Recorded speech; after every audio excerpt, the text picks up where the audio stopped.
Hi అండి. మీకు పెళ్ళికి ముందే వంటొచ్చా? లేదంటే పెళ్ళాక నేర్చుకున్నారా? నాకైతే 18 ఇయర్స్ కంప్లీట్ అవ్వగానే మ్యారేజ్ అయిపోయిందండి.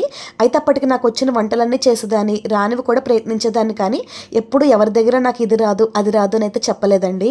అయితే ఇప్పుడు నేను చేసే రెసిపీ వచ్చేసి ఆవాల పులుసండి. ఎవరికైనా కొంచెం రొంపగా ఉన్న, ఫీవర్ వచ్చి తగ్గినా ఏమి తినబుద్ధి అయ్యేది కదా!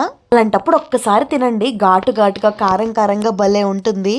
ఒకసారి మా ఆయనకి రొంపగా ఉండి ఏమీ తినాలనిపించట్లేదు అన్నారండి. అప్పుడు ఆయనకి ఇది చేసి పెట్టాను.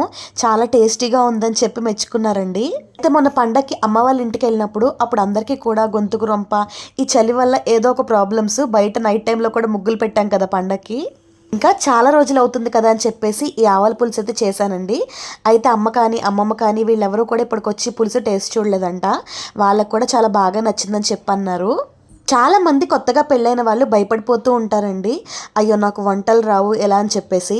కానీ మీరసలు భయపడక్కర్లేదండి. మీకు ఇష్టమైన వాళ్ళ కోసం చాలా టేస్టీగా చేసి పెట్టాలని మనసులో పూర్తి విశ్వాసం పెట్టుకొని ట్రై చేయండి. రోజు కొంచెం కొంచెం ఇంప్రూవ్ అయిపోతారు.